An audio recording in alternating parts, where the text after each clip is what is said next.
India is quickly becoming a major player in robotic exploration on the moon. The country's long-standing space program has turned failure into success with their Chandrayaan lander, becoming a powerful ally in the US-led Artemis Accords, and for their next giant leap, India will begin a human spaceflight program that will send their people into orbit and further on to the moon itself.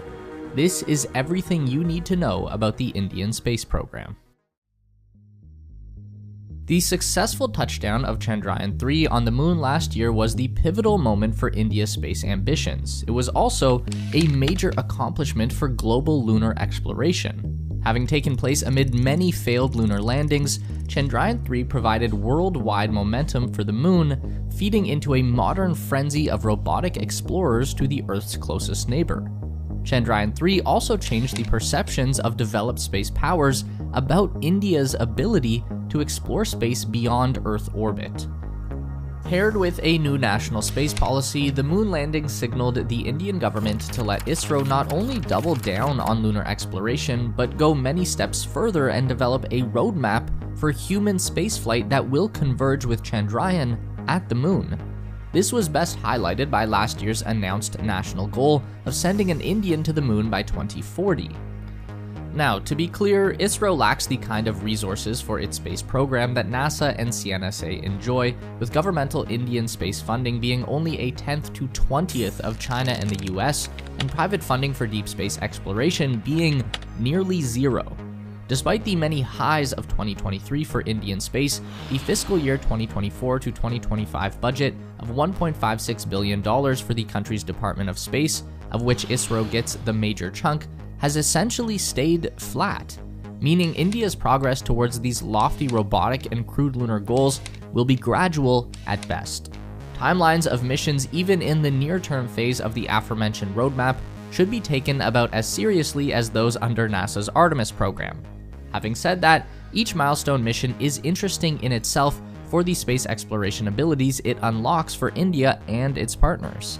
The biggest of those partners is now the US, thanks to last year's joint government announcements of broad Indo-US science and tech collaborations, as well as India's signing of the Artemis Accords. Since official information from ISRO regarding India's lunar crewed exploration plan remains vague at best and often scattered in bits and pieces, this can make it difficult for media reports to capture missions properly in context. What we are going to try to do here is lay down everything we know about ISRO's plans for undertaking increasingly complex robotic Chandrayaan missions, where human spaceflight comes in, and what realistic timelines look like. Let's start with a list of missions in a realistic order of their likelihood and their objectives, with missions down the line being increasingly murky representations of the lunar capabilities India would like to achieve. Chandrayaan-4, a lunar sample return mission with a landing target by the end of the decade. LUPEX, a collaboration between Japan and India. This would send a rover to study polar lunar water, also targeting before the end of the decade. Chandrayaan-5, a key objective will be to demonstrate frigid lunar night survival to enable long-term lunar missions, targeting the early 2030s. Chandrayaan-6 will demonstrate use of lunar resources towards building infrastructure and habitats. Target is the mid-2030s. Chandrayaan-7, this mission will tap into lunar water for building fuel stations and ultimately sustaining long-term lunar living, and potentially also enable advanced deep space missions that could launch from the moon as part of their mission profile, targeting late 2030s here. At the India Space Congress 2024 in New Delhi this summer, the director of ISRO's Human Spaceflight Center provided clarity on what human spaceflight missions India aims to undertake after the initial demonstration of a crewed orbital Gaganyaan flight mid-decade. One of the 4 Indian astronaut candidates will fly to the International Space Station in early 2025 on a NASA-contracted Axiom space mission aboard the SpaceX Crew Dragon capsule. The specific Axiom mission would either be AX-4 or AX-5, depending on the closing of many multi-organizational agreements involved in the deal. HLV-M3H1, the first crewed Gaganyaan flight with 1 or 2 astronauts flying on an indigenously developed rocket and crew capsule, targeting late mid-decade with a mission duration of 1 day. The pacing item for this mission remains the environmental control and life support systems, whose feasibility ISRO is still evaluating, and so a crewed Gaganyaan flight is not likely to take place mid-decade. HLV-M3H2 is the second crewed Gaganyaan flight with a mission duration of 3 days. LVM-3G4, ISRO's first cargo supply mission to the International Space Station, currently under consideration with ISS partner countries for the end of the decade. BAS-B1, the first module of India's upcoming space station called the Bharatiya Antariksha Station, which translates to Indian Space Station. Best case scenario, this could be put into orbit at the end of this decade. LVM-3G5, this will be the first cargo supply mission to BAS-B1. And then multi-module BAS coming sometime in the late 2030s. Obviously, setbacks in any of these missions would likely delay those that follow by years. Next up, we have the HVM-1, which is an uncrewed test flight of a human-capable spacecraft going to the moon and returning for a splashdown on Earth, targeting early 2030s. This mission is akin to NASA's Artemis 1. HVM-2 is a crewed flight to lunar orbit and back, targeting mid-2030s, would be the same deal as Artemis 2 and Apollo 8. Then we have the Lunar Cruiser, a crew-capable ISRO spacecraft docking with the NASA-led Gateway Lunar Orbital Habitat and potentially supplying cargo via a robotic configuration in the late 2030s. Lastly, we have HVM-3, a crewed Indian landing on the moon with or without a potential Gateway docking in the mix. This would be targeting sometime in the 2040s, a mission profile akin to CNSA's first crewed lunar mission. Because India's most powerful rocket, the Launch Vehicle Mark III, or LVM-3, has less than half the payload capacity of China's Long March 5 rocket, which enabled CNSA to undertake the Chang'e 5 and Chang'e 6 sample return missions, ISRO's approach to bringing lunar samples with Chandrayaan-4 will involve 2 rocket launches from Earth. In a March interview with the Times of India, ISRO chief S. Somnath said that with preliminary studies of such a mission architecture complete, ISRO will soon submit a funding proposal to the Indian government for commissioning Chandrayaan-4. With Chandrayaan-3, the agency hit several extended goals as well.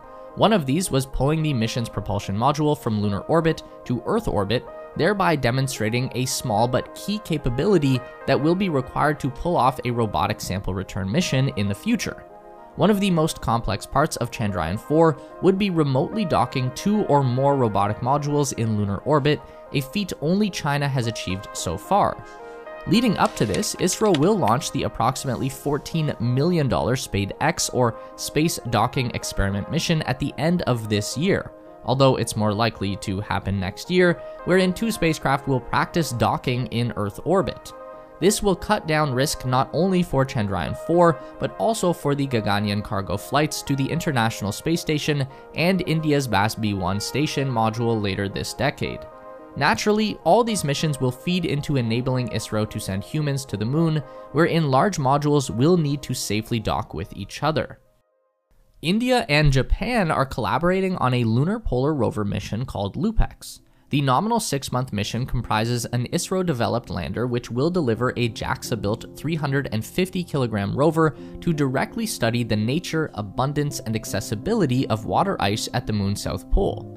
This makes LUPEX similar to CNSA's Chang'e 7 mission and NASA's now-cancelled Viper rover. In order to safely and precisely land LUPEX amid unforgiving polar terrain, ISRO will build the lander with input from both Chandrayaan-3's successes and that of JAXA's Slim lunar lander. LUPEX builds on the previous Indo-Japanese lunar collaboration of ISRO's Chandrayaan-2 orbiter, helping JAXA nail Slim's goal of a precision lunar landing. In the March interview with the Times of India, ISRO chief Somnath said that work is progressing slowly on new throttle-able engines needed for the LUPEX mission's big 6,000-kilogram lander. In a November 2023 talk at the Indian Institute of Tropical Meteorology, Director of ISRO's Space Application Center Nilesh Desai said that LUPEX will be executed in no less than 5 years. This was realistically expected, but not previously clarified by ISRO or JAXA. While the Japanese government has approved the LUPEX mission, India has not. This formal green light is expected soon, but we aren't there yet. The lander's preliminary design review seems to be pending too. The rover's development is further along, but its instruments aren't finalized yet, despite it being originally expected to be done over a year ago. Landing site selection studies for LUPEX have been ongoing, feeding into as well as building on ISRO's ongoing aid to NASA for planning crewed Artemis missions. Virtually nothing is known about Chandrayaan-5 at the moment other than its core goal of demonstrating survival against frigid lunar nights. However, Chandrayaan-3 had another trick up its sleeve that will let ISRO move forward on Chandrayaan-5 sooner rather than later. The Times of India confirmed last year that there are 2 1-watt radioisotope heater units on the Chandrayaan-3 propulsion module. ISRO hadn't previously announced their presence. The mission project director previously said the RHUs couldn't be installed on the lander and rover for their lunar night survival due to mass constraints. The RHUs, made in collaboration with the Bhabha Atomic Research Center, are based on the radioactive sources of Americium-241. The Indian Space Agency's foray into operational RHUs is a great sign, as it's precisely the technology that has enabled China to have its Chang'e 4 lander and rover wake up after cold lunar nights. The second Indo-US collaboration meeting of the Initiative on Critical and Emerging Technology was held in New Delhi on June 17th. According to a US White House briefing, NASA and ISRO are exploring opportunities for India to participate in the upcoming NASA-led Gateway Lunar Orbital Habitat. While the briefing didn't specify the nature of India's contributions, ISRO's notional roadmap for Chandrayaan and Gaganyaan missions shows a crewed Gaganyaan lunar cruiser craft that can dock with the Gateway. In a recent Indian space industry meet, ISRO Chief Somnath once again displayed the same roadmap on a slide, while another slide showed the name Gaganyaan-C with a subtitle that read, "Lunar Flyby, Lunar Landing, Return." While India is the third nation this century to have announced the goal of sending a human to the moon by itself, the country still doesn't have the kind of heavy lift launch resources enjoyed by the US and China. Big rockets are indispensable if India is to undertake such ambitious missions, but the truth is Chandrayaan-3 alone filled LVM-3's payload capacity to the brim. However, ISRO has begun taking its first steps towards increasing its mass-to-orbit capabilities. The agency is in the process of testing an engine upgrade to LVM-3's core stage, which would replace the existing 2 VCAS engines with an indigenously built 2,000 kilonewton semi-cryogenic Kerolox engine called SCE-200. This will increase the rocket's GTO capacity from about 4,000 kilograms to at least 6,000. ISRO is also testing engine restart capability for LVM-3's upper stage cryogenic engine to enable more complex mission profiles. At the India Space Congress 2024 in New Delhi, the director of ISRO's Liquid Propulsion Space Center said that the target to launch an SCE-200 on an LVM-3 is 2027, a point in time later than originally expected, but still early enough to be leveraged by the upcoming Chandrayaan and initial Gaganyaan missions. ISRO knows that even the semi-cryogenic LVM-3 is a stopgap solution for its bigger ambitions, and so the agency has begun developing a partially reusable next-generation launch vehicle, or NGLV, which will have an expendable GTO capability of 10,000 kilograms. Heavier variants of the Methalox-powered NGLV will follow to further increase mass to orbit. The NGLV project has established a formal project team, and ISRO expects the rocket to take about a decade to launch. This leaves the semi-cryogenic LVM-3 to muster more than would be usual for a rocket of its lift capacity, but it's also partly why ISRO recently announced ramping up LVM-3's production from the current rate of 2 a year to 4 and then 6. It's also worth noting that India's planetary missions follow the fundamental ISRO principle of indigenous launches and self-sufficient missions as much as possible, and so using a foreign launcher like, say, the SpaceX Falcon 9 for such missions is not on the table unless absolutely needed. To learn more about ISRO's Chandrayaan moon missions, check out the dedicated page on JATAN's blog at jatan.space/tag/Chandrayaan. And thank you to Jatan for his contributions with today's script. If you would like to subscribe to one of his newsletters, visit jatan.space or click the link in the description.